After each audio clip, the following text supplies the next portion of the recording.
Và đây là video bắt anh TonyRobbins.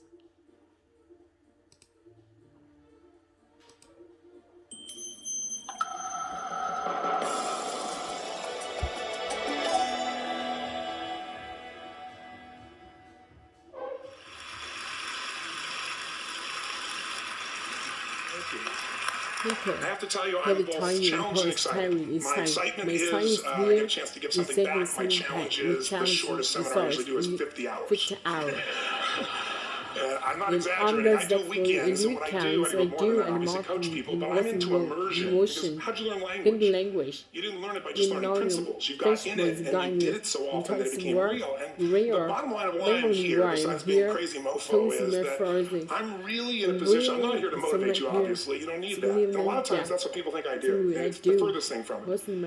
What happens, though, is people say to me, well, I don't need any motivation. And I say, well, that's interesting. That's not what I do. I'm the why guy. I don't know why you do what you do. What is your motive for action? What is it that drives you in your life today? Not 10 years ago, or you running the same path. Because I believe that the invisible force of internal drive activated is the most important thing in the world. I'm here because I believe emotion is the force of life. All of us here have great minds. You know, most of us here have great minds. Right?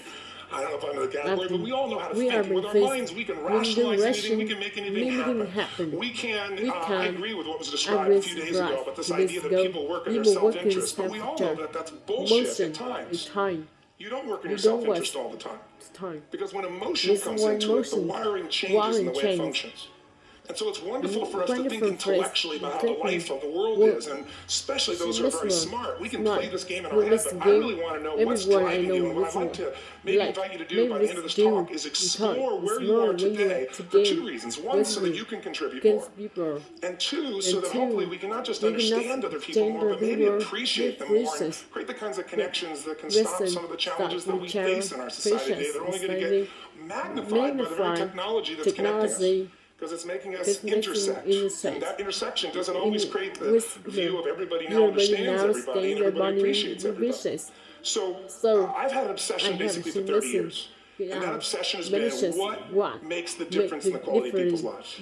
What makes a difference in their performance, because that's what I got hired to do. I got to produce the result now. That's what I've done for 30 years. I get the phone call when the athlete is burning down on national television, and they were ahead by 5 strokes, and now they can't get back on the course. And I got to do something right now to get the result in multi-matters. I get the phone call when the child is going to commit suicide, and I got to do something right now. In 29 years, I'm very grateful to tell you I've never lost one in 29 years. Doesn't mean I won't someday, but I haven't done it. And the reason is an understanding of these human needs that I want to talk to you about. So when I get those calls about performance, that's one thing, like how do you make a change?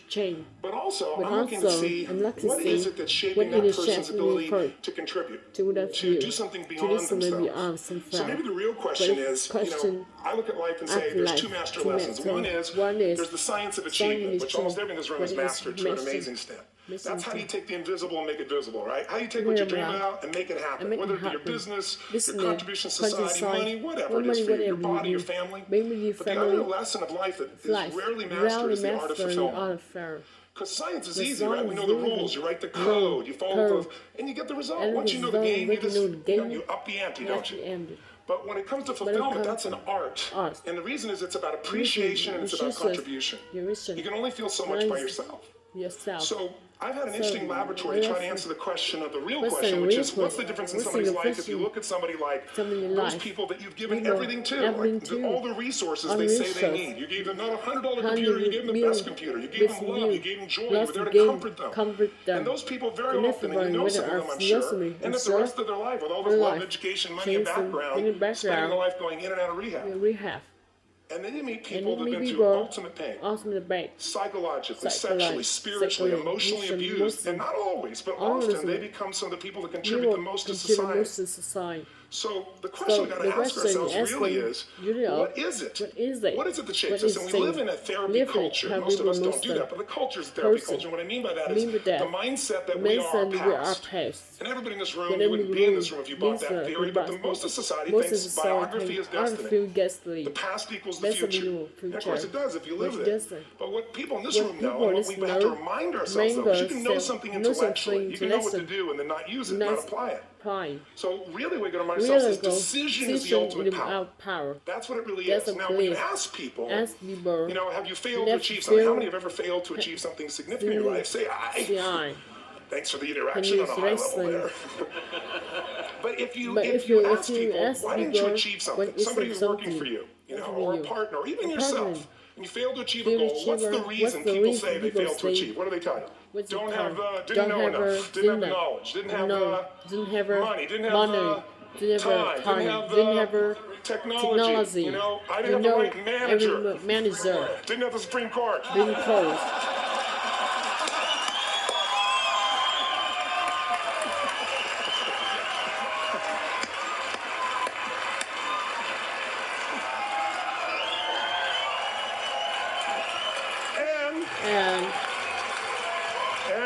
And what are all those, including the Supreme Court, have in common? They are a claim to you missing resources. And they may be accurate. You may not have the money. You may not have the Supreme Court. But that is not the defining factor.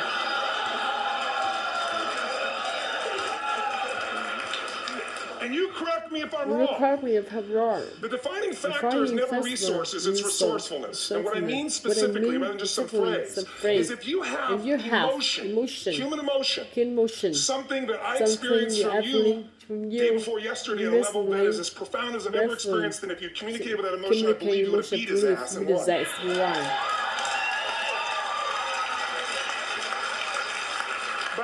But how easy for me to tell him what he should do. Idiot, Robbins. But I know when we watched the debate, when we watched the debate at that time, there were emotions that blocked people's ability to get this man's intellect and capacity, and the way they came across to some people that day. Because I know people that wanted to vote in your direction and didn't, and I was upset. But there was emotion that was there. How many know what I'm talking about? You're saying, so emotion is in it. If we get the right emotion, we can get ourselves to do anything. We can get through it. If you're creative enough, playful enough, fun enough, can you get through to anybody? Yes or no? If you don't have the money, but you're creative and determined enough, you find the way. So this is the ultimate resource, but this is not the story that people tell us. Right? The story people tell us is a bunch of different stories. They tell us we don't have the resources, but ultimately, if you take a look here, flip it up if you would. They say, what are all the reasons they have in common? We said that. Next one, please. He's broken my pattern. But I appreciated the energy, I'll tell you that. What determines your resources? We said decision shapes destiny, which is my focus here. If decision shapes destiny, what determines it is three decisions. What are you going to focus on? Right now, you have to decide what you're going to focus on. In this second, consciously or unconsciously. The minute you decide to focus on something, you've got to give it a meaning. And whatever that meaning is produces emotion. Is this the end or the beginning? Is God punishing me or rewarding me, or is this the roll of the dice? And emotion then creates what we're going to do, or the action. So think about your own life, the decisions that have shaped your destiny. And that sounds really heavy, but in the last 5 or 10 years, 15 years, haven't there been some decisions you've made that if you made a different decision, your life would be completely different? How many can think of one, honestly? Better or worse? Say So the bottom line is maybe it was where to go to work. And you met the love of your life there. Maybe it was a career decision. I know the Google geniuses I saw here. I mean, I understand that their decision was to sell their technology at first. What if they made that decision versus to build their own culture? How would the world be different? How would their lives be different? Their impact. The history of our world is these decisions. When a woman stands up and says, no, I won't go to the back of the bus, she didn't just affect her life. That decision shaped our culture. Or someone standing in front of a tank. Or being in a position like Lance Armstrong and someone says to you, you've got testicular cancer. That's pretty tough for any male, especially if you ride a bike. You got it in your brain, you got it in your lungs. But what was his decision of what to focus on? Different than most people. What did it mean? It wasn't the end, it was the beginning. What am I going to do? He goes off and wins 7 championships he never won once before the cancer because he got emotional fitness, psychological strength. That's the difference in human beings that I've seen of the 3 million I've been around. Because that's about my lab. I've had 3 million people from 80 different countries that I've had a chance to interact with over the last 29 years. And after a while, patterns become obvious. You see that South America and Africa may be connected in a certain way, right? Other people say, oh, that sounds ridiculous. It's simple. So what shaped Lance? What shapes you? 2 invisible forces. Very quickly. 1, state. We all have had We all times. Have you have had a time time. you did something and after you did, you After thought to you- yourself, I can't believe I said that. I can't believe I did that. It was so stupid. Who's been there? Say, ah. Maybe not shy. Have you ever done something after Ever you did it? something to do, That was me. That's me. Right?